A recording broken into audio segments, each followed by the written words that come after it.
when I was younger, this was like when I was still back home, 5 years old, I think 5, 6 years old. My pops asked me questions like, what do you want to do with your life? And what I said was, I want to shake Bill Gates' head.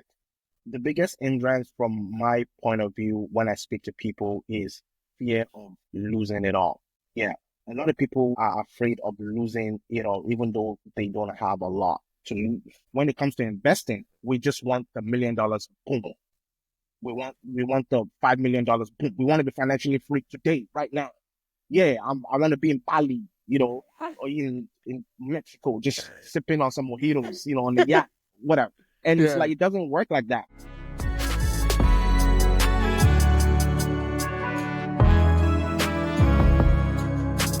Welcome to the Many Roads podcast. Thanks for having me. You're our first guest on here for many Hey, reasons. hey. And just a little bit of a background here for anyone who doesn't know, but like I've known Timmy for over 10 years now, I believe. Yeah, so it's been over 10 years now. 10? Yeah, because I think I met you in 2013, right? So Crazy. it's been a lifelong relationship is how I would put it, but Timmy has been someone that I've known and that I've known to be consistent in character and in whatever he does over the years. So I figured it would make a lot of sense if he was the first to come on here and like just so we could get into a little bit of who Timmy is and his story and AB Capital. But before we get into all of that, let's welcome once again Timmy, and let's get into who is Timmy. What's your story? Thanks for having me. Obviously, Oba Okusanya. Listen, I can't even believe this is 10 years in the making. Like, this is crazy. I feel like, I feel like yesterday, because I remember you walking in and you're like, oh yeah, da da da da da da. Oba, this is Timi, and it's like, that was 10 years ago. That was 10 years ago. That's crazy. Oh my God. Listen, this is crazy, but thanks for having me. It's such an honor. Thank you for this opportunity, the Many Roads podcast. And I'm hoping for great things to happen with this thing because I've seen the progression. And listen, I'm a man of honor, character, and all that. Thank you for the great intro. But the person who was the creator of this podcast, Oba, listen, he's a different one. He's excellence. Yes. Determination, yes. Vision, yes. Thanks, Timmy. Character, yes. And love, empathy, like is the little brother that I never had. You Aw, know what I thanks, mean? thanks, Yeah. Timmy. So I'm really, really, really, really proud of you. Really, Thank you. really proud of what you've become, your family, your career, and everything. So I'm really, really honored and humbled to be here. Thanks for having Awesome. me. Thank you. Thanks, Timmy. It's good to have you. So let's get into it. Your story for anyone who doesn't know you. Like, who is Timmy? What's Timmy's story? You know. Oh my God, I'm complex. Okay. Like, yeah, I'm complex because the story is not like it's not over yet, right? And I'm still discovering in real time. But what I can tell you from age 0 to I'll be 34 this year, Jesus Christ. From age 0 to age 34 is that I'm a very, very complex person. I struggle with even knowing who I am in terms of like what the full big picture is. Not that I'm not confident in what God has for me, That's right. but in terms of like knowing the full picture and the extent to which I can actually go, Yeah. I struggle in that because there's a lot in me. But from age 0 to age 34, I can tell you at age 13, I came to Canada. Wow. Wow. Yes, I came to Canada, Hamilton, Ontario, Canada. Um, and I only came only because of one challenge, okay? So Mhm. my pops had this little thing back and forth between I and my older brother, Timi Abimboye. Shout out to Timi Abimboye, okay? And the thing was, my older sister came to Canada a few years before, Mhm. and she had to write some exams to come. So cool. Now it was time for my older brother to come. And to motivate my older brother to study Yeah. and do better and all that stuff, they were like, Timmy, if you actually pass this exam, you can actually come. I was like,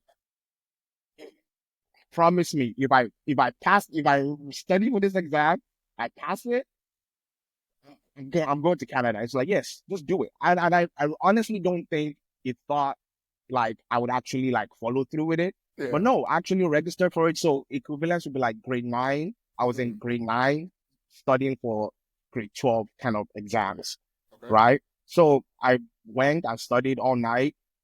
for months, and they gave me the exam and actually passed the exam. So I ended up coming to Canada at age 13 with my brother at age 15.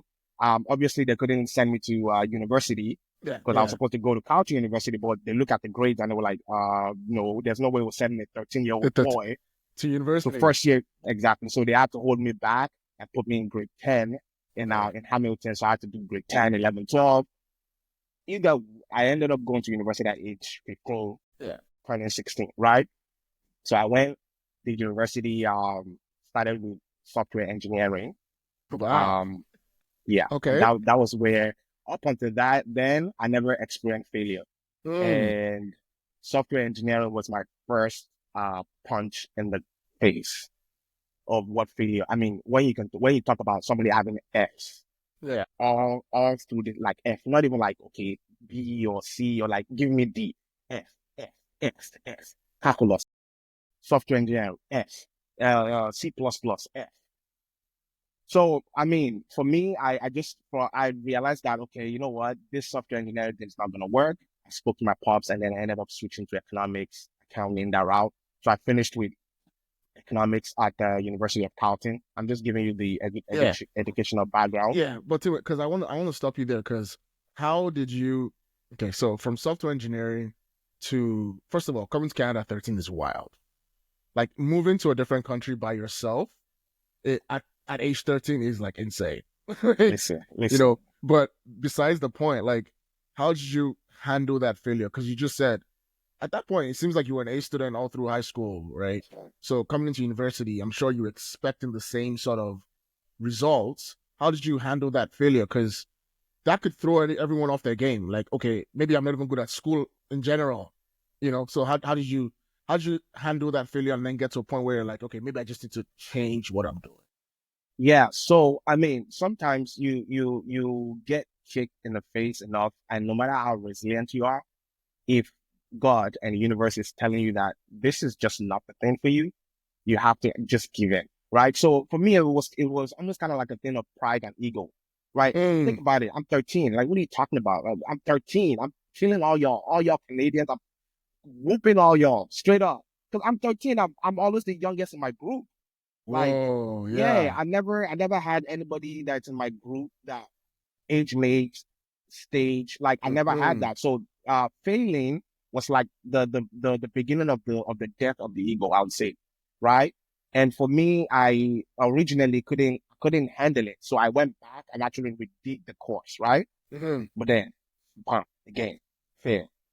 And then after like doing it like the third time, I mean, it was just like a financial decision at this point because Yeah, international student, international that's fees. that's So right. pops was like, oh boy, I mean, I love you, you're my son, but like, what do you want? Like, what are we gonna do? So I Yeah. was like, okay, I really don't like anything like science. Mm-hmm. I'm really, really good at math. I understand math, it's just logic. So why don't I just do something that is like logical math, Yeah, that yeah. area? And Okay. then, well, fortunately for me, my pops owns an accounting firm in Nigeria. So I was like, Yeah. okay, well, I'll just do what you're doing. Anyway. You just Mm. accounting this, and then I looked at the accounting thing. I was like, okay, this is going to be like a 4 or 5 year program. And how about I just do the economics and then later on do the accounting when I'm looking for other opportunity and stuff. So I ended up going through the economics route and then ended up Yeah. getting my professional accounting stuff later on. Well, that's incredible because for everyone who's probably looking at your life now, they probably thought you always started out in the world of finance, right? You know, and it's Well, yeah, it incredible. looks It's like it. incredible to like picture Timmy as a software engineer. I'm like, what? It looks like it. I know, right? It looks It, like it. I'm like, It looks like it. what would that like? Can you imagine your life as a software engineer? You'd be bored. I mean, no, okay. We have to be fair. Okay, shout out to all the coders Oh and yeah, oh yeah, yeah, yeah, software yeah. Oh yeah, engineering, oh yeah, the. yeah. But no, Yeah, no, and to me, the thing is, no. the reason why I bring it up is because at some point, when everyone's pivoting to tech, and you know, oh, there's so much money in tech, one of the first things I considered was learning how to code, and I probably Yeah, spent about 3 4 weeks on it, and it yeah, just wasn't for me, yeah, right? So it took a lot of like strength, I would say, to be like, you know what, yeah, this is not for me, right? yeah. I just, yeah. You know, I didn't understand either. but that's incredible. But it brings me to the second thing I want us to talk about, which is now you're in this world of finance. How early on did you get into investing? Like, what was your intro to investing? Did someone say, "Hey, Timmy, have you considered investing?" Like, how did you get into all of that? My first mini intro to investing would be my pops. Okay. So I always knew my pops did a little bit of real estate.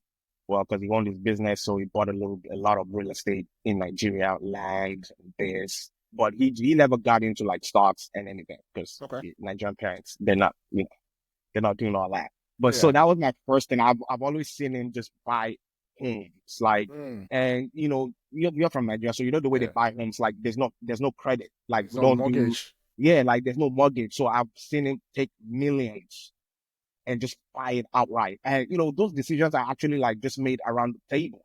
Like, oh yeah, guys, I'm just thinking about buying this home, and you just mentioned the amount, like, yeah, it's 200 million, and I'm like, bro, 200 million. You're about to spend 200 million on on Monday to buy Yeah. this home. It's like, yeah, just buy it, just keep it, blah blah blah. Maybe we'll move. I'm like, wow. Which means you must have a lot of money, which means you have a lot of Mm. resources, which means you kind of planned or pre-planned your life in such a way that you're Yeah. able to make this decision quickly, Mm. swiftly, without any quote unquote stress, even though it comes Yeah. with its own wahala, but without any quote unquote stress. So that was my first um real intro to investing, at least the mindset of it. And then when I crossed over here, my intro to investing would be mutual funds. So Wow. Okay. TD Canada mutual funds, right? And the first time I had this meeting with this wealth advisor, and he Yeah. told me about, what is my risk management thing. It was like medium, moderate. I'm like, no, just give me the highest risk. Let me see, what can happen, right? Yeah. I was like, Yeah. yeah, if you just put 10,000 here and it grows at like 5-6% every year, when you're 60, when you're 65, you're gonna have X amount of money, millions of dollars. And I'm like, really? Like, if I just do this thing, like Hmm. every month, it's like, yeah, you don't have to just every month just keep coming back. So I remember doing it for years, and I was like, okay, it's growing. Like, I'll put Yeah. $200 every month. It will grow up 205, come down Yeah. 203, 208, da da da. So I was like, okay, this is cool. This is cool. This is cool. So that was kind of like my first Western world intro to, investing. And then as time goes on, as time went on, like I began doing my own research, Okay. right? Okay. I began doing my own research. I was like, okay, mutual funds. And then I started looking at other ways of investing, real estate, and then private lending. And then I had to eventually, I fell into the lap of a mentor who was Mm-hmm. already in the private lending space. Mm-hmm. And then he told me about private lending and how he structured his deals and all that stuff. And it was like, because I'm mentoring you, I'm not gonna put you on the waiting list. I'm just gonna put you at the top of the list should any deal come He'll through. come up. Yeah. I was like, oh really? Thank you so much. But before that, I was opportuned in 2015 to buy my first home before I got Mm. married in 2016, Okay. right? So I was opportuned to buy my first home in Canada, right? And I put down, I think, about 50 grand. And when I put down about 50 grand on a 250K home, at the Whoa. time, people were like, oh no, you should have just put 25 grand here, 25 grand there. But don't forget, I'm coming from a background where you're supposed to pay off the home, Everything. right? That's Yeah. right. So Yeah. when me putting down 50 grand, I was like, oh my God, I owe somebody 200K. Even though Yeah. it's good debt, in my Yeah. mind, I'm not wired to owe anybody anything. If you can't buy it outright, you All shouldn't right. own it, right? That Mm. was the mindset. So for me, that was a big adjustment. So I was opportunity to buy real estate. So by the time I met my mentor who was giving me private lending opportunities, I was able to take some of the equity out Okay. of the Okay. home Yeah. and then started private lending. That was giving me about 13 to 15% based on the deal. Sometimes when the borrower sell the home, we're able to get Yeah. a percentage back. So that was kind of like my intro to the other side of private lending. So I did the math, mutual funds, private Private lending. lending. Yeah. I was like, okay, it's like this is nice. This is nice. I was like, okay, you know what? Forget this mutual fund thing. It's only giving me like 6%. Let me Yeah. just dump the money here. And then Okay. it worked out. And then that was just kind of like what I did. And then I went into all this. Now that to me that's incredible because you started from that having that mindset of investing from back home, pops, family, all that stuff. Then you move into now you're in Canada, it's mutual funds, and we know like the management fees on mutual funds are ridiculous. Whatever. Let's not get into it. Let's not get into that, right? No, But no, at least it's a starting point, right? that's right. But one thing I'm noticing, Timmy, as a theme in your story is that you're able to stick to whatever works, and that cuts across like every aspect. So when you did mutual funds, you stuck with it as long as it was working. That's right. But then while you're sticking to it, you're still trying to find, is there something else there that's better? That's And right. then you now find something better, and then you stick to it. That's right. So That's right. 'cause a lot of people struggle with that, and a lot of people struggle with just staying, because it could be boring. Let's be honest. Yeah. It Yeah. could be boring to just, I keep doing the same thing over and over again. Yes, Yeah. I'm seeing results, but this could be boring. Could you That's speak right. to that? Yeah. I mean, I just find things that work and stick to what works because I don't look at the thing that works as the thing that works in terms of looking at it as the final be all, as the goal. That's right. I have a personal vision for my life. I have a vision for my family. I have a vision for my business.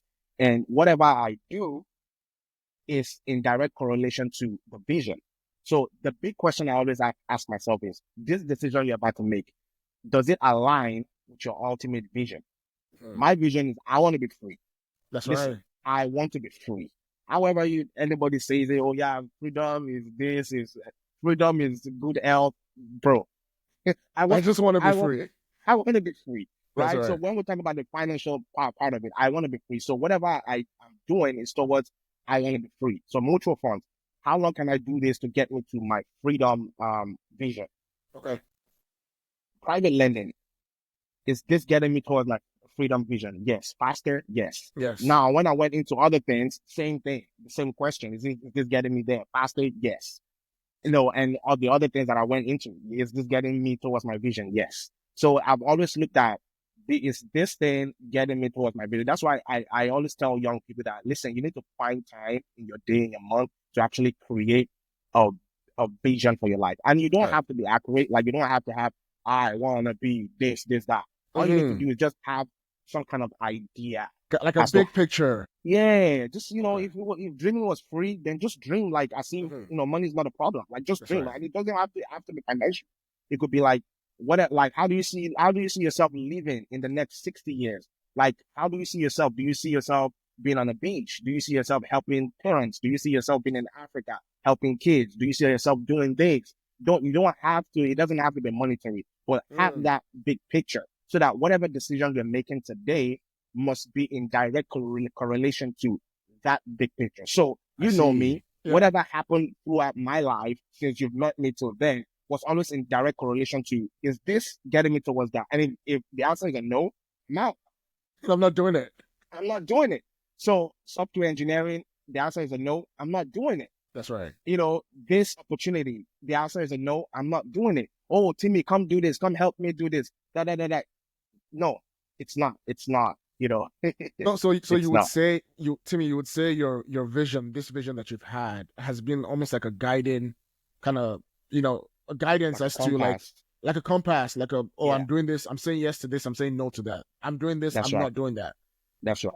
Now, for someone who's, let's say, who's listening to this right now, who doesn't have an inclination like, and you touched on a little bit, but I want you to go a little bit further into it, because I remember a couple of years ago, this was probably in 2017 or so, you sent me a message. You're like, hey, like, have you like sat down to like create a vision for your life? And I was so confused.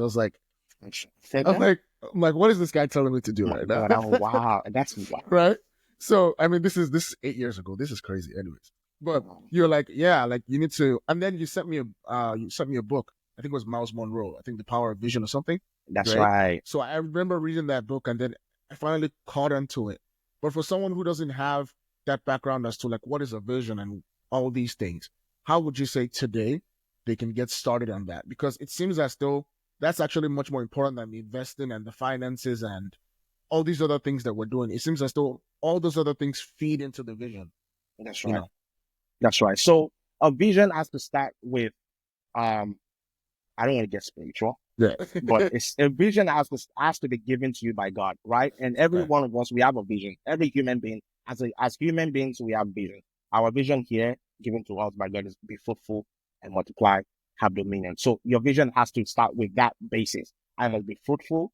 I must multiply. I must have dominion over the earth, over everything except another human being. Okay, let's just get it right. Let's We don't get want that to. right. We want to monetize this podcast. Okay, we're not. Okay, so that's where it's got to start from, right? But the tricky thing about it is, no matter how deep or how much I try to explain it, it is never in full. You always see it in bits and bit by piece. And the only the way I can explain this is by giving you a personal example, right? When I was younger, this was like when I was still back home, 5 years old, I think 5, 6 years old. My pops asked me questions like, "What do you want to do with your life?"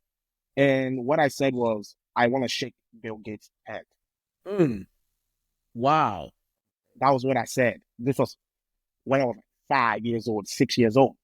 Just a kid. I didn't know who is big. Like I've never met this man. I've never Yeah, seen this man. I've only probably read about him, right? that's right. So that was it. Like, what do you want to do with your life? I just want to shake Bill Gates' hand. Now, as a parent, you're looking at it like, I want to shake Bill Gates' hand. That's not a career. That's not a job. How's that going to feed your family? How, Mm. you need to be a man. It's like, but they didn't discourage that thought. They just kept it in the Yeah. top. We just kept it in the fridge. So as my story will like kind of unfold, you realize I went software engineering because Bill Bill Gates. Gates. Okay.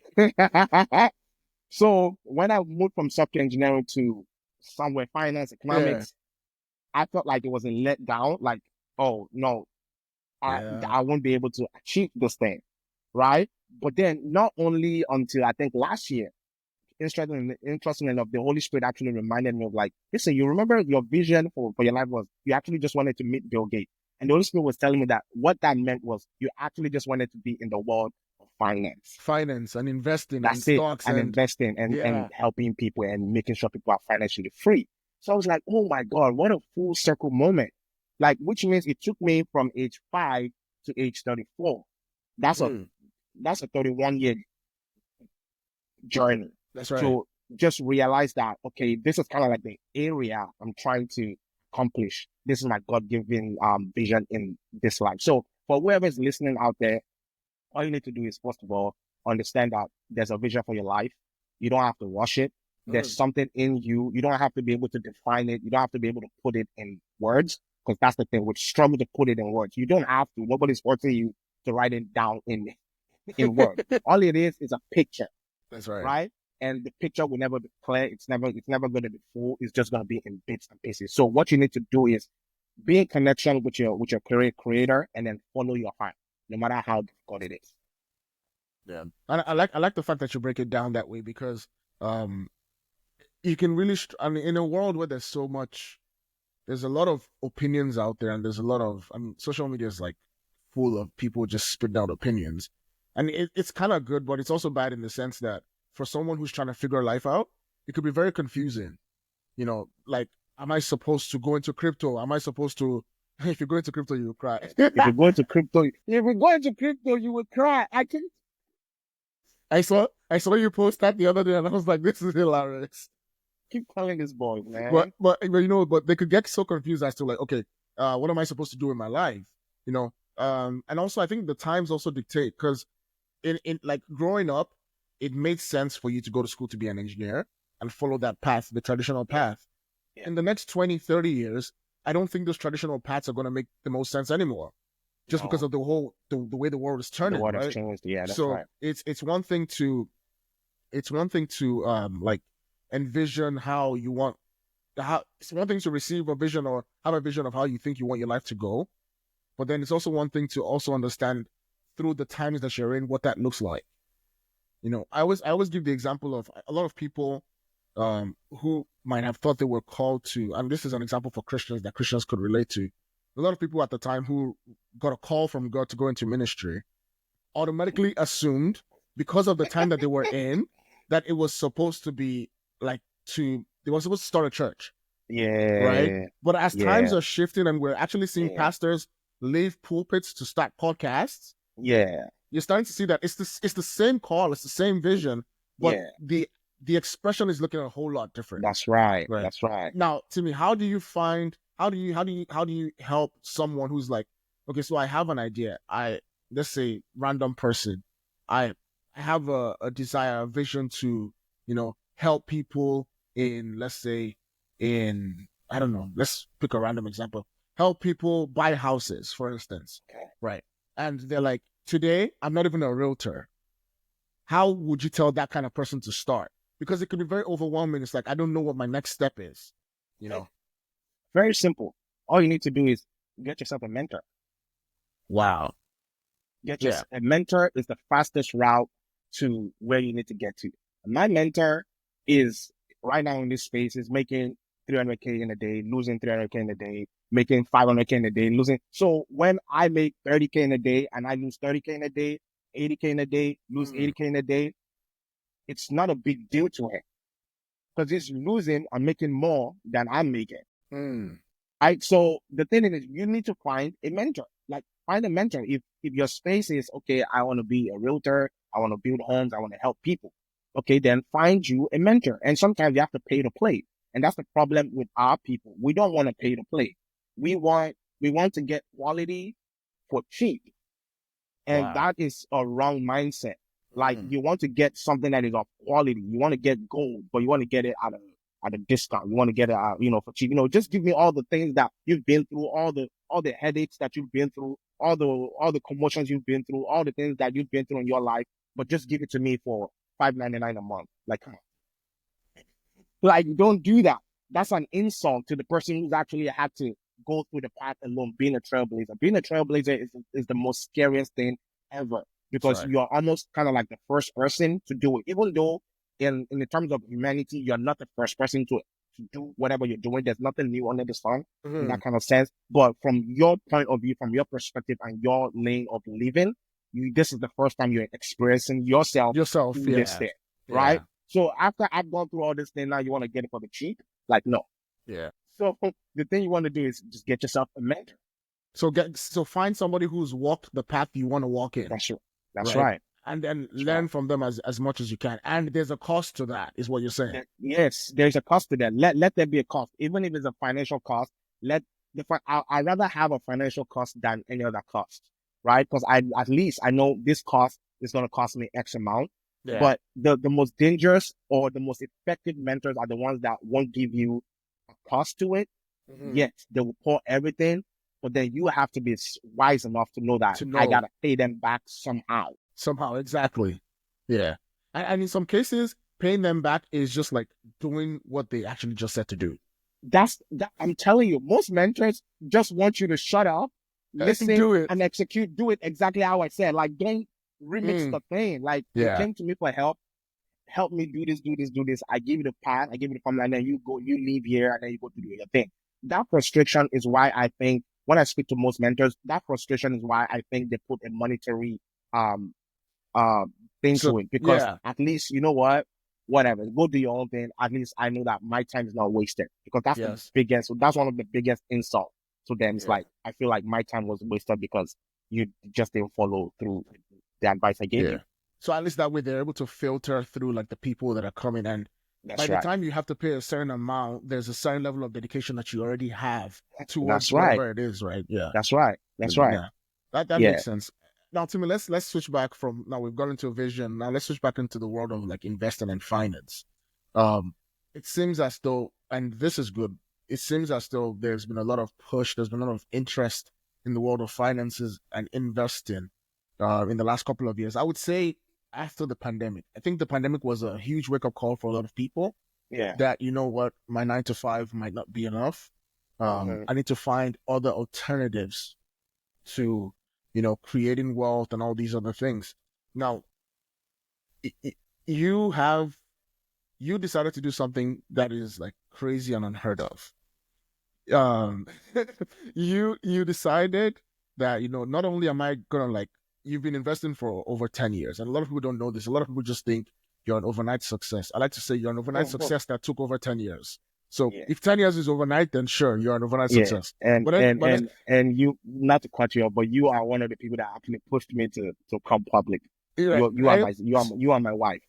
Else I would have So just kept my mouth shut. But and that brings me to what I want to say, because you so you launched AB Capital, that's and right. a lot of people initially saw AB Capital. People have always known Timmy is into investing, but this was the first time where you took the curtains off and you took the veil off and you showed everybody, like, this is actually what's going on. And mixed reviews, because some people are like, whoa, is he a scammer? Hey, I And then know, some right? people, and then the right people were like, Yeah, whoa, okay, this is an yeah, opportunity. I need to talk yeah, to Timmy. yeah, And then you did something even crazier. You didn't put a price on it. You said, come talk to me for free. And I think that scared people, yeah. because to me, like, Why everyone do you is think that? in the world of finances and investing, everyone is used to, like, the person. I always tell people that it feels like in our world today, everyone who's making money on the internet is making money by selling you information on the internet.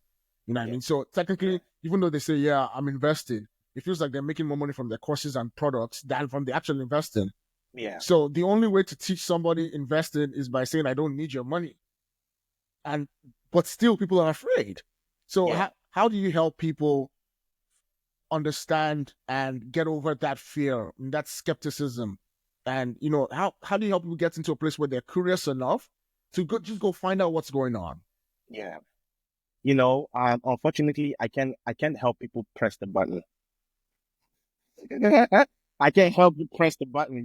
My job is to put out the information, put out the platform, put out the links and the availability to say, hey, come, let's have a conversation, let's have an That's right. honest conversation. This is private, and let's get you from where you are to where you ought to be, That's right? right. So, what I would say to anybody out there is, listen, you statistically, right? Black people 20% of black people participate in the stock market, in the capital markets. 20%. Wow. 20%. That Wow. is two out of, and I'm not talking about like, this is in Canada. Mm-hmm. Canada, 2 out of 10 black person that you see is participating in the stock market. And now even gets worse, right? So those 20%, those Yeah. 20%, they're only earning about 7 grand in interest on average. Whoa. Now, 7 grand in interest, if the market is moving about 7 to 8% in a year. It Yeah. tells me that you're investing on an average anywhere between 50 to like 70K, Yeah. right? Exactly. Yeah.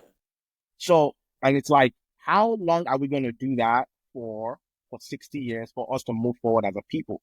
So at first I had the mindset that, we have a lot of people in this space. Like you don't need an extra, Yeah. Yeah. you don't need an extra person. You don't need me coming to, because I know what this comes with.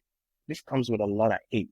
No, And it does. even though, yes, I am built for it, like I could deal with hate sometimes, man, I just want to live my life and but like I said, the vision, right? Yeah. My vision, the part of my vision is to be free, but to also help others be Be free, free. That's right. right? So what I would say is I'll encourage you to like, listen, come check us out, AB Capital. The link is in my bio, AB Capital Edge on Instagram, Yeah. AB Capital Edge on Twitter, on what's it called? On TikTok. TikTok. Yeah. Just come talk to us and like, let's get it done. And I put all the price there. The price is $0. I intentionally put it there, Yeah. so because I want you to see the $0. But the intent is to help everyone, black, white, green, indigo, yellow, but most likely black people would Yeah. come and just let's have a conversation. And we've had a lot of positive reviews. That's Last right. year, we were able to touch about 100 families and 100 businesses That's in incredible. 2024. Yes, Wow. and this was their first time ever stepping into the market. So this was their first introduction. And I'm so glad because at least your first introduction to the market is on a positive note in terms of like Mm-hmm. you know what to buy, where to buy, how to buy, the full picture of things, and you're not going through like I started in the market and then I was scammed and then like I didn't invest for years and then I came back 10 years later. Yeah. Right? You Yeah. have a kind of like a smooth transition into this space. So Yeah. that's what I really want to provide, a real environment, positive environment for people to just come and have a positive experience with investing. Yeah. Because a lot of us don't have a positive experience with investing, including Yeah. me, right? Before Yeah. I got it right, I got it wrong. That's why I went to go get a mentor. That's right. Yes, That's right. before I got it right, I got it wrong. I was scammed out of a lot of money. Let's Mm-hmm. hey, hey, hey, hey. we don't want to. Let's not get into that. Let's not get Let's into not it. get into that. But we're creating a positive space for you to have a positive reaction and positive experience with investing. With And this is investing. about Yeah. you. This is not about me. And I charge $0 because I already make my own money. So you see it on the Instagram. So I don't believe that me charging you an extra $5.99 is gonna be better for me. Yeah. Yeah. Yeah. No, to me, and that's great. And I like to, and I think an important part of this is that someone is probably listening to this and they're like, oh, so this is free. Yes, it's free monetarily, but there's still a cost that you have to come up with. There's still a cost to pay. And that cost is, like we said earlier, is you're gonna have to do the work because this is not done for you investing. This is not taking your money and we're going to no. You're doing the work. You're doing the work. That's right. You're doing the work. So which means you have to grow into the person you want to become. Because part of everyone's vision is provision. No matter what your vision is, there's got to be provision. If you don't have any provision, then your vision is just not going to be materialized. Because That's no matter right. what you do, even if I want to help the whole continent, I need to have a lot of money to be able to do that, right? So whatever you're trying to do, you must understand that provision is a big part of it. And I feel like as though even though the cost monetarily is $0, I feel like the biggest cost is you becoming who you're supposed to become in the finance space. No matter what your original career is, Yeah. you still have to be a financially competent human being. Yeah. No, that's incredible. And honestly, I would encourage anyone listening to this, go, like Timmy said, AB Capital Hedge on Instagram, TikTok, book a session. It's free. You might as well talk to him, understand what it's all about. And we're not scammers over here, please. Like, No, we're not scammers. You see my yeah, face. this is if you're down, come through. Join the crew. It is what it is. Hey, But hey. yeah, that's good. Let's get into now, Timmy. You're now in the space where, of course, some of the dreams that you've had are starting to become a reality now, and that's in the last couple of years. But I want to take you back a couple of years before that. You are at a place where, and I'm going to say this, and I hope, I mean, if you get mad at me, you get mad at me off camera. But you are at a place where you're earning 30K a year for God knows how many years, right? How did you evolve to be this person who now has 100K days? Because even though the results are clearly distinct, you're the same person. But if you have the mentality of somebody who was stuck at 30K a year in salary, so this is before taxes, Yeah. like if you bring that same mentality to someone who's doing 100K days, I don't think it's sustainable, right? So how did you get from point A to point B in terms of like your personal growth? Yeah. So without pain, there is no growth. And you can tell how tall a building is going to be by how deep the foundation is. Wow. Yeah. You can tell how much you'll be able to handle in the future by how much pain you are going to or going through. Wow. Right? Yeah. So for me personally, I went through a whole lot of pain from 2020. That pandemic year, Jesus Christ.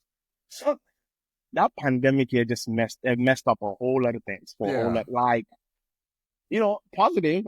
Listen, hey, ended up positive, but in those years, 2020, 2021, 2022, those years, I don't wish them on my worst enemies because those years I lost everyone. I lost everything. I lost who I thought I am or I was. I lost connections, lost relationships, lost father figures, lost brothers, lost sisters, lost people that I literally like poured my life into, people that I sacrificed for, people that I helped, people that I served, and nobody came to save me, right? Nobody comes to save you. Unfortunately, that's the bitter truth. Like nobody came to save me. But then the positive thing is that in those moments, in those days, in those seasons, I found God again. Ooh, okay. Yeah, I found God again. Just to give you a background, you know it, but just for the listeners and viewers, I used to be part of this organization Christian organization. I used to pray. I used to do music. I used to do a whole lot of spiritual stuff. That's right. We'll consider it spiritual stuff, right? But then a whole lot of things happened. But then I thought I knew God through the lens of comfort, and I thought, there was a bit of Yeah. pain. I was Yeah. earning 30K a year, but I was like, I'll be able to do this. This is for God, this is Mhm. for His people, whatever. I'll be able to do. But something happened, Yeah. and then we transitioned into the new life that we're in Yeah. from the other side, right? Okay, but the thing is, I had to leave my job. I was the director of finance.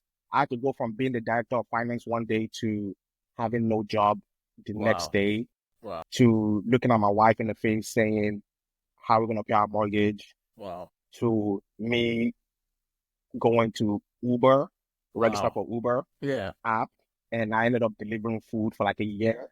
Wow. And I was excited about it. Mm. I delivered food to some of the members, the church members. Some of them will be like, "Oh, why are you delivering food?" I was like, "Listen, if you're going to tip me, tip me. If like, listen, just don't ask me too much questions. Take your food, give me And let my me tip, go. let me pounce." So Wow. I went from being the director of finance, Mm. overseeing over like 14 accounts, to driving Uber, and I was working overnight at a company that made countertops. So the granite Wow. countertops. Yes, I was Ubering in the daytime, and then I'll work overnight in the nighttime just to put food on the table. But it was in those days that my ego died again. So the first time Mm. was when I failed.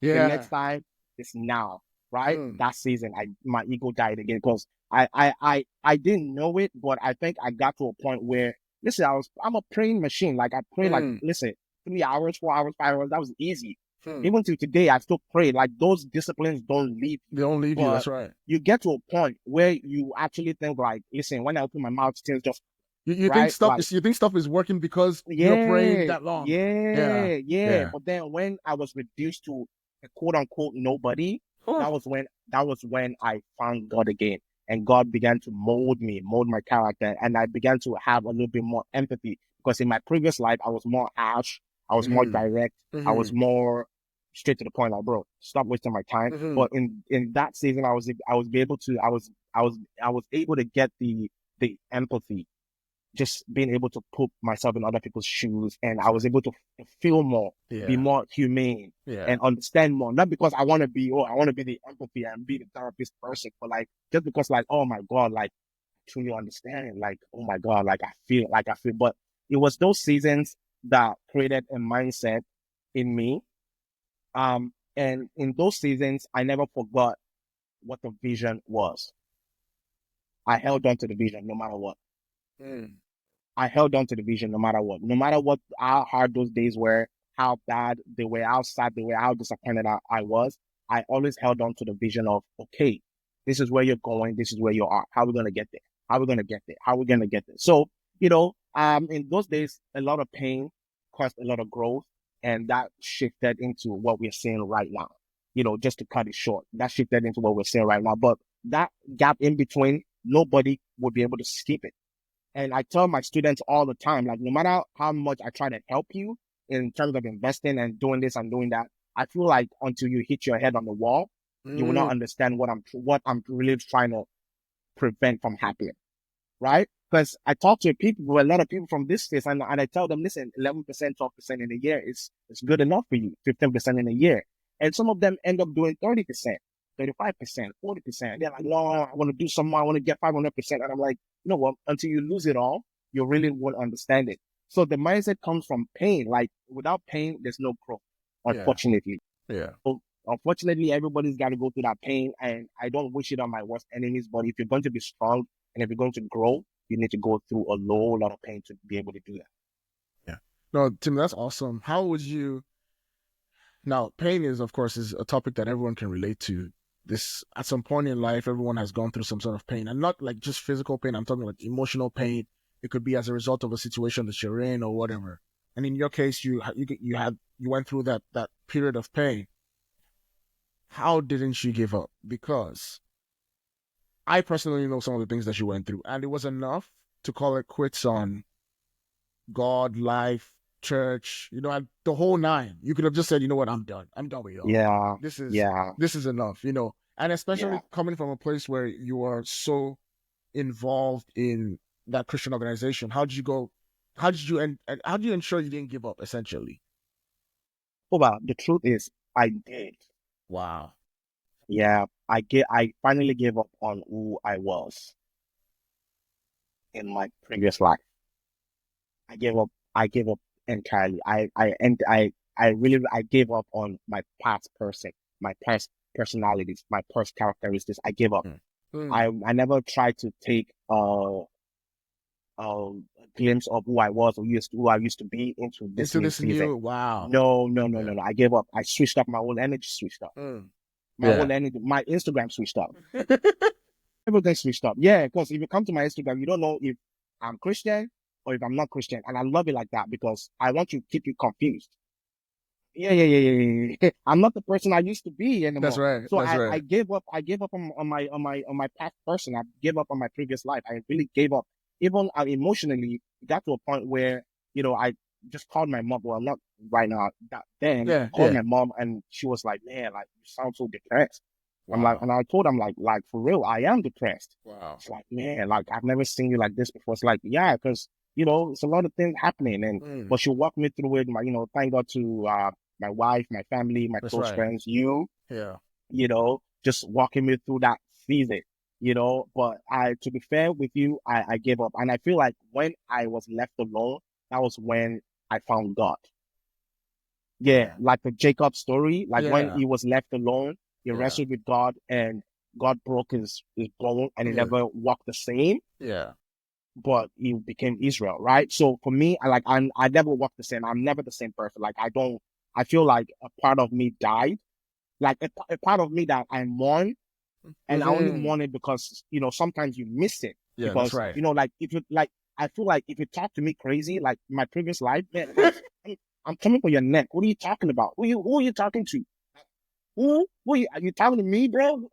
But now in my new life, like when people Yeah. talk crazy and they say this thing It's about like, me, hey, I look at that and it's like, man, I wish the old me would just come off your neck. So I'm just like, you know what? It's it all is good. what it So is. sometimes I do mourn it, right? Yeah. But Yeah. the big picture is that listen, I'm not the same person, and sometimes you have to give up on your past life to embrace your future life. That's powerful to me. That's powerful. And in this future life, something significant that happened as well is that you became a father. Oh, No. All right. So let's get into how fatherhood has changed your personality, your proclivities, yeah, your let's get into that. And then we'll also get into how fatherhood has changed your investing. yeah, Right. So let's start from the yeah. personal standpoint, then we're going to investing. How has fatherhood like impacted you as a person? This has been the third, because my wife is listening. This has been the third most most blessed thing I've ever been. After giving my life to Christ, That's my right. marriage to my wife, That's Marie right. Paul, being a father is I can't explain the feeling. It's like I finally have like a duplicate. I Mm. finally have like something that is like trusted in my arms, like a loan Yeah. from God to be like, listen, this is a loan. You do what you want to do with it. Like you just, Mm. Mm. and I'm like, wow, I'm blessed. Like my wife will want more kids, but even if we don't have any more, Mm-hmm. I'm fine Yeah. because this child came also from a season of pain, Yeah. right? And one day my wife is gonna explain all that, and Yeah. but you know the whole story. Yeah. Came through a painful time, Mm-hmm. but when he finally came, we we were so excited. I held him in my arms, and I was like, "This is what it feels like." Like I felt like my whole energy shape changed. Like I felt like, wow, I'm trusted with this human being. I'm responsible for you living, breathing, being everything that you're supposed to be, Yeah. having all the emotional, mental, spiritual, and like all the equipment you need to live life, a full Yeah. life. Like Yeah. I'm actually responsible for that. That is crazy. And I gave him my name, of course. I gave him Timi Abimboye, no junior. So Yeah. No, just Junior. just hey, just Timi Abimboye. That's crazy, right? No. No. That's amazing. And of course, like you can't remain the same if when you become a dad. Like it's just No, impossible. right? No. But now that's on the personal front. On the investing front, how has that affected your investing? Like, are you looking at things differently? Are you still are you risk averse or like risk conscious? Like, what is going on the investing side of things now? Yeah, so the investing side of things changed a lot. I used to be extra risky. Like if there's high profile risk, just put me on the over risky part of things, Yeah. right? Because it was just I and my wife was like, Mm-hmm. listen, we can figure it out. Yeah. I've been to the lowest of lowest. Well, I'm driving a Uber. Yeah. Okay, like I could do this, I could do this. I've driven a Uber before, whatever. Mm-hmm. I can, and we live in Canada, which means the lowest I could be is like on the streets, which is actually better than being homeless back home because I still Mm-hmm. get government assistance. I'm like, that's not homeless. There are resources for me. So I'm looking at the worst case scenario. I'm like, okay, Yeah. whatever, we'll be fine. Well, as soon as I had a child, my investment style changed. I became a little bit more reserved, more like, okay, I'll go for the easy wins. I want a steady growth, constant, steady, not too much, but something that would get me there. So yeah, I created a portfolio for him. It's actually doing very, very well. That's awesome. For someone that is almost two, He said. she's yeah, he's set. Yeah, it's set. Yeah. It's set. But this is just doing, something that is not risky at all. Not too risky. Obviously, I also still have some investment from that I think will make it a little bit more risky because it's still young, right? Yeah, But that's right. the investment style and the whole vision of it changed a little bit. I became a little bit less risky, less riskier. Yes. Yeah, I know, and it makes sense too, because I mean, like you rightly put it, rather, when it's just you and your wife, it's a little bit we'll sort this out, you know what I mean? But the moment a child Yeah, enters in the picture, you're like, whoa, okay, it's so different. yeah, it's different. Now, Timmy, the thing is, there's something that I've noticed as you've told your story through this episode. There's something I've noticed, and it's this idea of being faithful in the small. It's Mm, this idea of being diligent with the small. You know, there's that scripture that mm, talks about how if you're not faithful in the little, how will you be committed? How will you'll be given bigger things to like work on? You know, I'm paraphrasing rather. So, how would you encourage people to look at opportunities, big or small? Like how would you encourage people to look at those? yeah. So the good news is that opportunities only come in a bottle called problems. Hmm. Hmm. Opportunities only come in the bottle called problems. So if you're avoiding problems, you're avoiding opportunities. Hmm. If you Hmm. know how to look at problems, you will find opportunities, right? So for you to be faithful in small things, you have to understand that every opportunity or every problem that comes your way is a way for you to find an opportunity. It's God saying that here's an opportunity. Okay. It's meant for you to change your mindset Yeah. depending on how you see it and say, okay, I will find an opportunity in this problem. But what most of us do is we are not faithful in the little things, even though we know we should be, right? When it comes to investing, we just want the $1 million, boom. Hmm. We want the $5 million, boom. We want to be financially free today, right now. Today. Yeah. Yeah, I want to be in Bali, or in Mexico, just sipping on some mojitos, on the yacht, whatever. And it's like it doesn't work like that. What are you doing with the $1? Like, what are you doing with the $10? What are you doing with the $50? Like, as parents, I can speak from a parent point of view. Like, if you invest for 18 years for your child, because the Canadian government give us on average about 250, Yeah. give Something like every that. Yeah. household, depending on your income and all that Yeah. stuff. But the Yeah. average is about 250, 300 every month to take care of your child. So if you take that amount, $300 every month, and you invest it over a period of 18 years, that turns into like 600K for the child Wow. if you follow AB Capital strategy. Now, Hmm. if you go do something else, you go do mutual funds, hey, that's on you.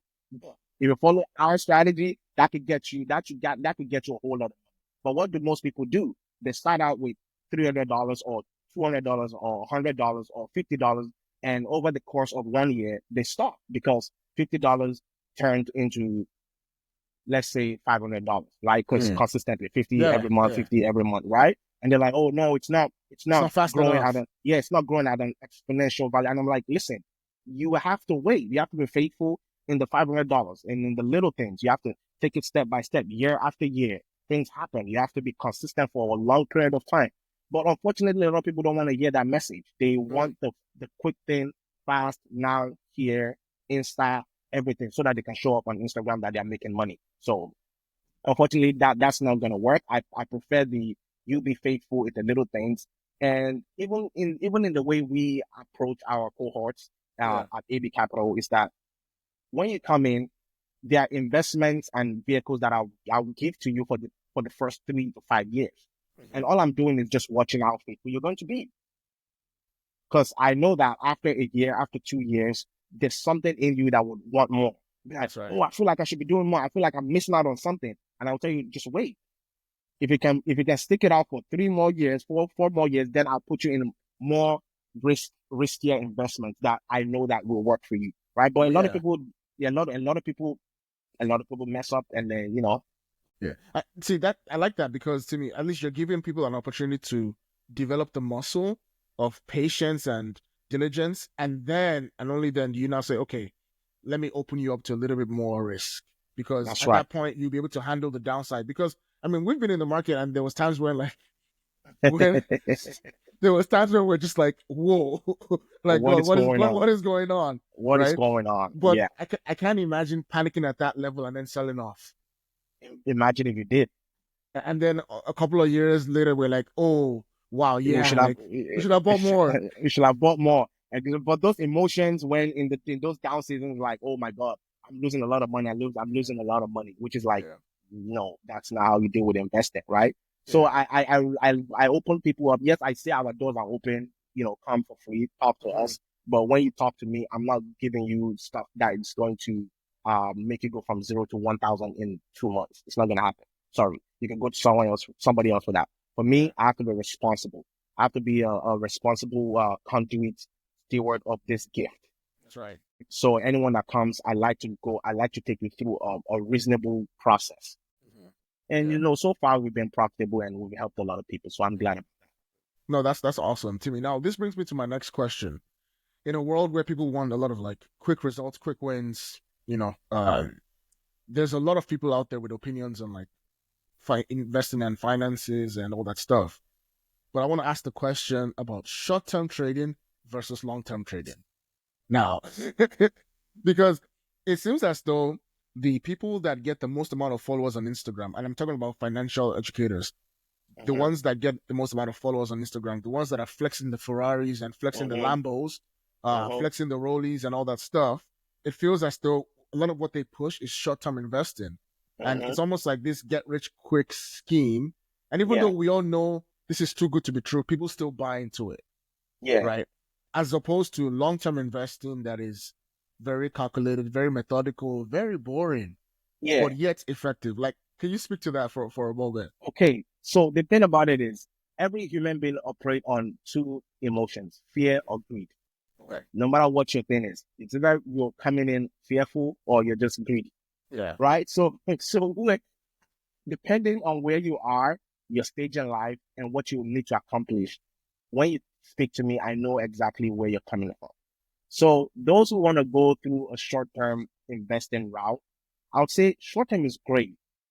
I also do some short-term investing stuff. Mhm. But before you build the building, right? You can't just start a building and then start buying chairs, That's right? right. You Yeah. gotta do the foundation first. Foundation. You have to get the foundation right. And long-term investing is the foundation of your future wealth. So you need to get that right. So anyone that wants to just build wealth long-term, you need to understand that you're building a house. And if you're Mm. building a house, you have to make sure that this house must be able to stand. Come Yeah. rain, come shine. This house must be able to stand. So your first approach to investing should always be long-term investing. In dollar amounts, let's say you have $10,000 to start with, right? 80% of that is going to long term, right? So Okay, that's good. 8,000 is going to long term. Mhm. Now, 2,000 will be short term. So even if you lose 2,000 and you go from 2,000 back to zero, 8,000 is still there yielding some interest. So That's you're right. really never out of the game. So that's how people should play the game. But unfortunately, our people, what do? We have $10,000. We listen to a couple of people on YouTube. We are Mhm. motivated. We're just motivated. You can do it. You can be rich now, right? And then you go ready, register for a course. You go register for some signals and stuff, and they tell you, yeah, buy this right now, and you go do it. And you know what? You want to know the funny thing? The funny thing is that it actually works for like the first 2-3 months. Yeah, it does. It does. I'm telling you, always works. Like you put 10K in, and like 2 days, you're like, I'm up like 12,000. Okay. Yeah. And then you do it again, 15. And then Yeah. you do it again, you're 22. And then you're like, oh my God, I found I out. found it. Listen, I found it. What is this guy talking about? I found it. I found secret. I'm good, right? And Yeah. then 1 month, zoop, 22 to 0. And you're like, oh, snap. You know, I hear most of these stories when they come to me. Unfortunately, they're coming. Some of them are coming at the point where they've lost. They've lost it all. Mm-hmm. Like they literally lost it. And I look at them. I'm like, man, I wish you niggas to me. But you know, I wish you spoke to me first. But unfortunately, the short term one is more. It's appealing. It's very sexy. But the emptiest drum makes the loudest noise. Don't forget that. Yeah, the emptiest drum makes the loudest noise. Now, are there some people out there that are actually uh legit in terms of short-term Oh yeah. trading? Yeah. Of course, but that is one out of like a million of people doing it that are losing, right? And that's why on our page we show you wins and losses, right? Yeah. And we show you enough for you not to be discouraged. Because I can't show you all the losses because then you'll be discouraged, and I can't show you all the Exactly. wins because Because then then if I you'd show be you all like, the wins, you'll be like, oh, it's showing off. So the I'll balance. show you enough. Yeah, I'll show you enough win to know that people win, and I'll Yeah. show you enough losses to know that people lose. Yeah. Like it's a real Yeah, game. Like this is a yeah, real it's a game. It's not. it's a real game. This Yeah. week I lost 88 grand on Monday. Deep That's six. crazy. Yeah, yeah, yeah. That's Yeah. crazy. Deep six spike my account, bro. Yeah, grab. But what do we do? I've been in this game for a long time. I'm like, yeah, whatever. It's all Yeah. good. We'll be Like fine. this too shall pass. This too shall pass. We've been here Yeah. before. Like we've Yeah. been here multiple times before, so it's not a new thing. But to the untrained eye or someone who's just coming in the past 1 year, you're like, oh my God, whoa, what's going on in my account? It's like, that's how I know you're new here. That's why I take time to actually mentor people and coach through people on a month-to-month basis to make sure that these emotions are in check. Yeah. Once we have the boat and the ship sailing, I want to make sure that the emotions are in check. So I'll say, we'll do long term first, and then we'll go into the short term stuff later on. Yeah. I like that. That's great advice because it's advice that anyone can implement today. Like as opposed to just focusing on short-term strategies and short-term mechanisms in terms of investing. Focus on long-term first, and then when you have a solid base, then you can carry out some short-term trades. So that's Yeah. good advice. Yeah. Now, Timmy, I know there's some people watching this who are maybe they're like, you know what, Timmy might seem too far ahead of them, right? And maybe they're like, okay, like I'm not even married, I don't have a kid, would you say that this is the time for them to do things a little bit different? Like, because I saw you share a video and you're like, hey, if you're single, this is the time for you to be going like, Oh my God. So I want you to talk to people who are not yet in a place where there's a couple of kids in the picture, there's a house, there's a mortgage, there's a car payment, all these other things. I want you to talk to them because there's some real opportunity there. Yeah. The most the least responsibility you have is when you're single. All you have to do is look after yourself, a couple of bills here and there, and that's it. Yeah. The more you grow, if marriage is in the cards for you, if you want to get married, some people don't want to get married, you want to have kids and stuff. But the point is, the more people you add into your life, the more responsibility you have, the less money you kind of have. So being single or being by yourself is a blessing. It's a blessing. It's one of the biggest blessings you can have. And what you do with it is you have to focus all your energy on make sure you are ahead of the race, right? Okay. So if you're single, I would say you should be investing 40 to 50% of your income. Okay. Preferably, I would say 80 to 90%. And the other day, I shared a post on my page, on my story, and it showed a African American guy who invested 90% of his income for I think about 10 years, and he ended up retiring with about 3.5 million. right? So it is possible. So if I'm telling you 40% is reasonable as a single person, he's also single, then him investing 90% is something that's been done before, right? Yeah. So if Yeah. you're single, I say 40 to 50% of your income should be towards investing and make sure you are ahead of this rat race. Because the moment you add more people into your life, the more the responsibilities, the less opportunities you have to actually invest. Even though investing is possible, it's just a little bit harder. And the higher you are in age, then the more difficult it is. So if That's you're right. 18, oh my God, 18 to 65, you have a whole lot of years to be stupidly rich if you follow the capital strategy. Yeah. But if you want to do your own thing, And like, see, like to me, we're not even saying like we have all the answers, because like even as a person, you're still like learning and you're still growing. And that's one thing that I really want to point out here is the fact that like it's not like you stopped like this is what I know now and this is all I'm gonna know. Like, you're still learning and still growing, and you still have a that's mentor, right. and you're That's still right. pushing forward. You know what I mean? That's right. So Yeah. that, I just want to add that because someone's probably there thinking like, oh, okay, so I guess he has figured it out. No, He's no, no, no, no, no. I figured out this season. this Uh, season. yeah, then just to tell you what my 1 year plan is, I Mhm. plan by the end of this year, I have a mentor already Mhm. set that Yeah. he doesn't know he's going to mentor me. He Yeah. doesn't know that, but I know his price. Yeah. So, and his price is about, I think, 14K per Yeah. year, um, Canadian or USD. Mhm. But I am willing to pay that just to get around him and to have the kind of mindset and the insight that he has.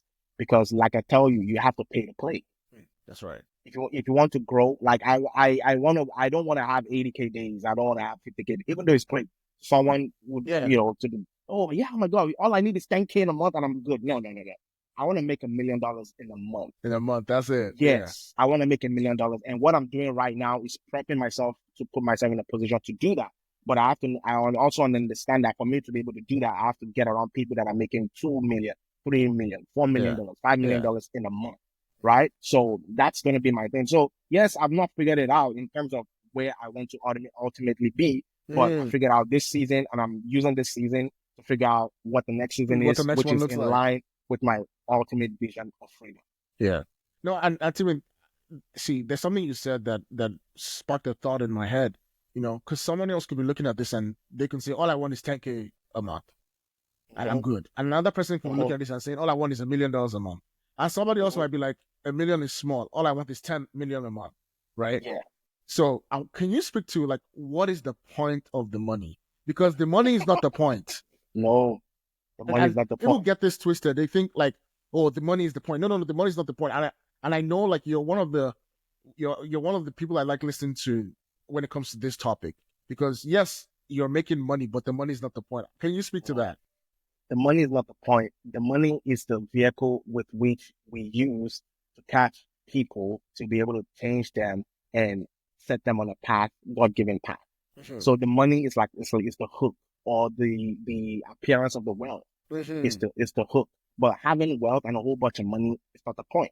That's right. The point is to be able to serve humanity, Mm. people, human beings. Serving people is the point. The reason why this podcast exists is that we want to serve people. That's The right. reason why AB Capital exists, even though we have a corporate a definition of, oh yeah, Mm-hmm. we want to grow wealth, preserve wealth, Yeah. transfer wealth. That's good. But it's people connected. The ultimate goal is people. People don't even know that. I'm creating AB Capital because I ultimately want to create a not-for-profit organization that helps Exactly. people, Yeah. right? And when I create a non-for-profit organization, I never want to be in a position where I'm not able to pay my CEOs the best salaries that they want, Mm-hmm. 250K a year, 350K a year, whatever the salary. But then I don't want to involve the government in helping me do this because I don't want them in my business. That's right. So I want to be able to use the market to pay the people to be able to help more people. To help more So people. the vision must be connected to people. That's the ultimate thing, people. And I think a lot of people get this twisted by saying, you know what, I'm going to just have a lot of money. I'm going to do this. That's why we hear horror stories of people who have a lot of money, and then for some reason they commit suicide or they Mm-hmm. take their own lives. And you're like, listen, you had all the money. Why would you had Mm-hmm. all the money? Like, Yeah. why you had all the money? What? Because money is not the thing. Once you make the money, you will realize that it's not the thing. It's just nothing. It's empty. Like Mm. there's nothing there. Like me meeting people on a day-to-day basis and talking to them and changing their lives in real time, it's more fulfilling to me than me being able to make 30K or 50K in a day. That That's is right. way more fulfilling. Like me being able to talk to someone and be like, okay, you know what? This is your problem. This is what's going on. Let's see how we can help you solve this and put you on a path to where you're going. That is way more fulfilling to me than just making a whole bunch of money because it's just a whole bunch of zeros. Think about it. Who is more free in the grand scheme of things? Us right now or Mhm. Jeff Bezos? We're more free. Jeff Bezos can never be free. He doesn't have a life. He doesn't have a life. It, the whole Amazon is depending on him. Mhm. He doesn't have a life. He doesn't have a life. So is that freedom? All those billions? Is that freedom? Yeah. Yeah. Yeah, Elon is not free. He has Mm. a whole bunch of money, but he's not free. He can't, his brain must keep, listen, Probably can't even sleep. can't sleep. Like you can't come on on CNN on a public platform and say whatever or make a mistake or say something or do Yeah. something. Yeah. It have a direct effect on your share price. That's crazy. That's The not freedom. shareholders, that's not freedom. That's a whole bunch of headache. Mhm. So, I encourage people to veer off from this idea that money is everything. Yeah. Money is not everything, but money is very important. Money is a very, very important key thing. But health, people, That's right. all that stuff, God, all those things are very, very important. And your vision must be connected to people. So whatever you're doing must be connected to people. If you're a doctor, people, lawyer, people. If you're just doing it for the money, Yeah. then it's not. Once you get paid, it's like I don't care about these people. But you see that the best lawyers are the lawyers that will go above and beyond to serve the people. That's The right. best doctors are the ones that will refer you to the guru somewhere in India for you to be able to get that surgery that you can't get in Canada because they care about the people. If we're just a doctor, you'd be like, well, sorry, we can't do it for you. Well, next, It's right? done. Yeah. It's done, right? But then when you have the people aspect to your vision, which is the core thing, which has to be the center of it, then it's like, okay, it's more fulfilling because that's actually what you've been created to do. We all human beings. So our the greatest service is to serve people. Several others. That's right. Yeah. That's it. Yeah. That's it. Now, Timmy, you touched on something. You brought on something. This whole concept of freedom, right? And we're kind of wrapping up here. This concept of freedom, and anyone who's been in the world of investing or around investing must have heard the concept of a freedom number. Now, so I want you to break that down for anyone who's listening. What is a freedom number? Because someone might say, okay, yeah, if I just make 10K a month, then I'm free. Another person is, oh, I need 100K a month, then I'm free. But what is an actual true freedom number if we're to break that down? Okay, let's not be controversial. Okay, do you want the truth or The you truth. want the economics? Okay. No. Let's do the truth. Your freedom number is probably like 250K. Whoa, Timmy. Because from what we've heard, it's like 2 mil and 2 like million, 10 mil 3 and million, 4 million. yeah. You want to know more about it? Come to AB Capital. Hey. Your freedom number is about 250K.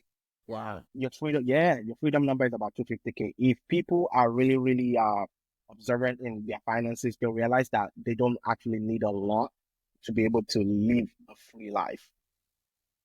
A lot of people just go into the era of wanting so many things so fast that they just want to buy. Yeah. But the true freedom number is 250K. Now, to be very, very comfortable, maybe 1 million, Yeah. 2 million, 2 million, 3 yeah. million.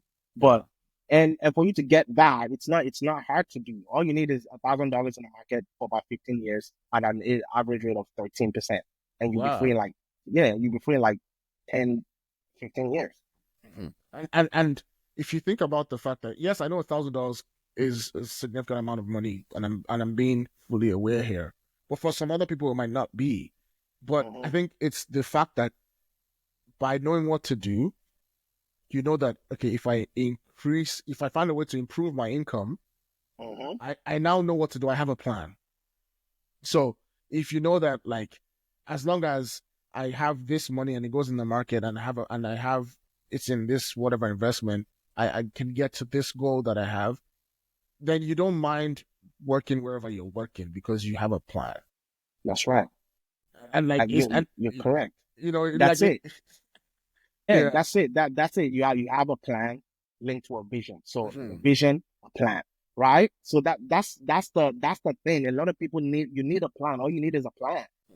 I don't care if you work at McDonald's. I don't care if you drive an Uber. I don't care if you make $1 million in salaries. I don't care if you make $20 in salaries. If you have a plan, I can literally get you from zero to Mhm. a million. All you need to Yeah. do is follow a plan. And Mhm. that's the thing. That's the thing I love about the Western world, the Western countries, like especially Canada. Like freedom and success is not a secret. It's just a system, right? So if you have a plan and you understand how the system works and you just work the system, you'll be free financially, Yeah. right? Yeah. And that's what I encourage a lot of people to do. Just get a plan, and we have a plan for you at AB Capital, but at least get in touch with the plan and work the plan. It's not a matter of how much you're making, but it's a matter of how much you're keeping.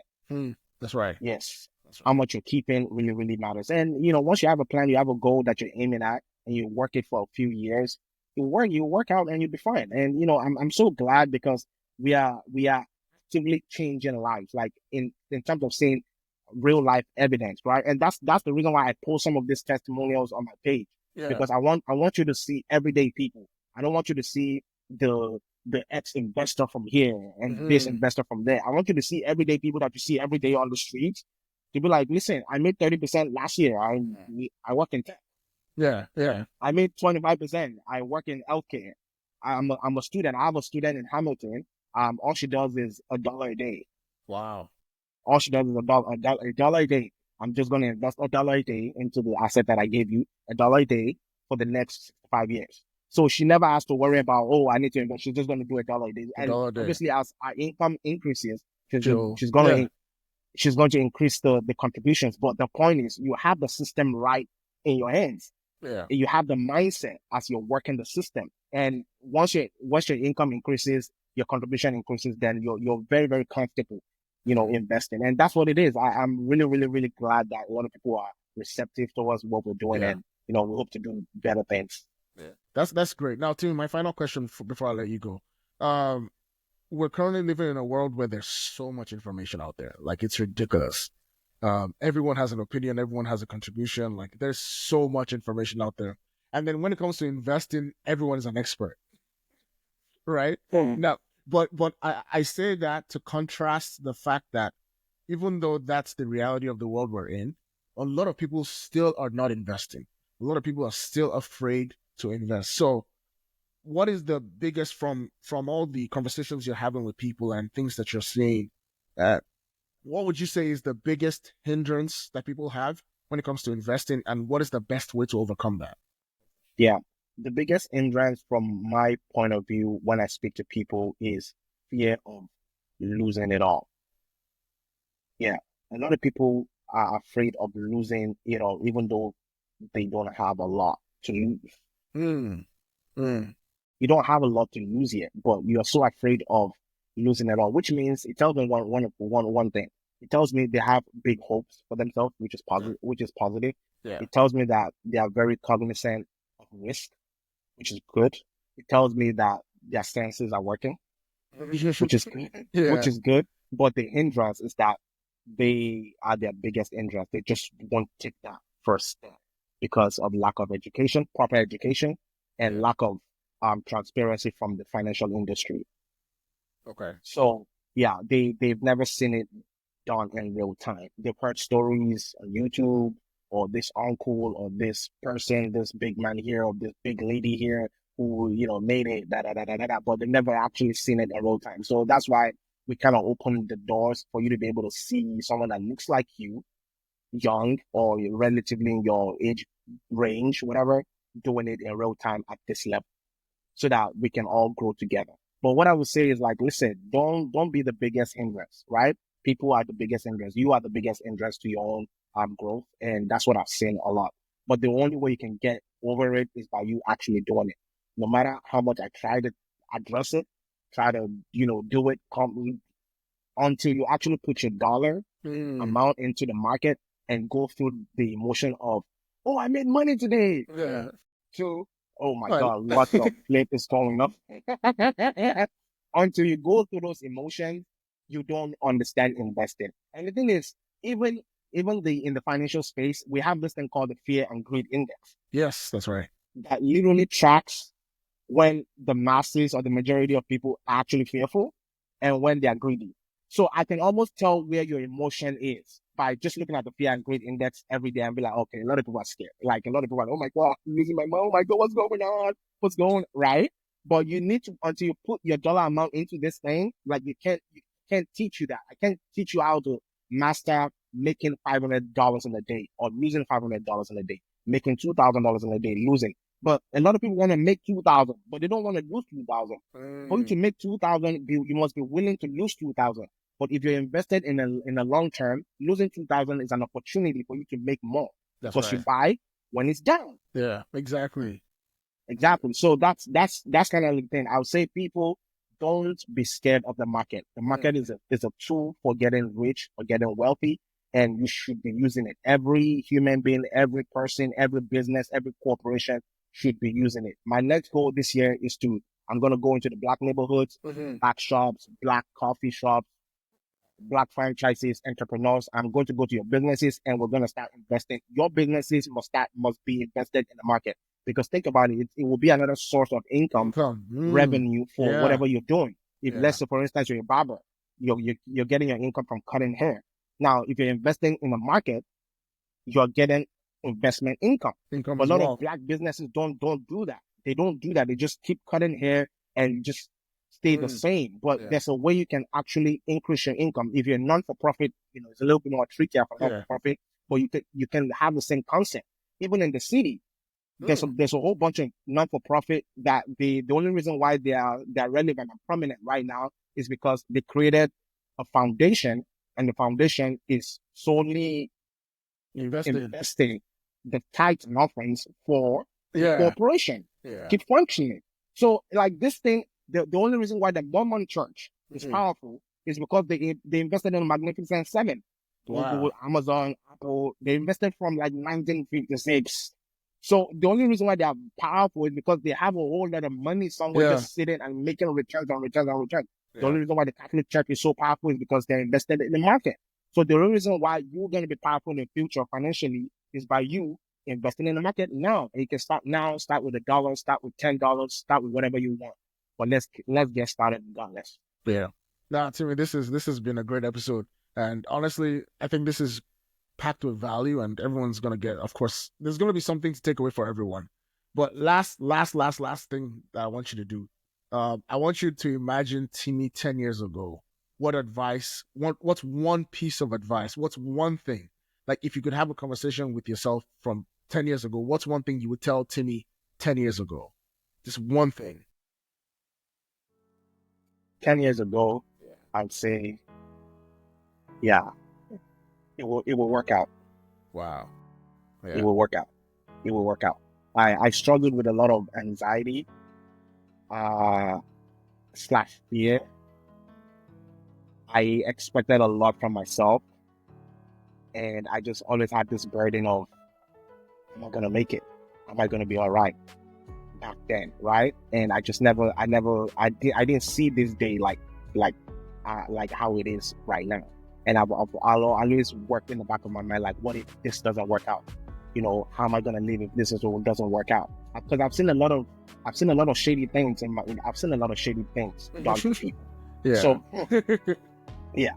So I've always had that, like, oh my God, what if this doesn't work out? But I'll tell the 10 years younger version of me to say, listen, it's gonna be all right. It's gonna work out. So if you're listening out there, I want to encourage you. Whatever you're going through, it's gonna work out. Yeah, that's solid. I think that's a good way to end the pod. Well, thanks, Timmy. Thanks for having me. My pleasure, man. And thanks for listening, everyone. I guess stay tuned for the next episode. See you on the next one.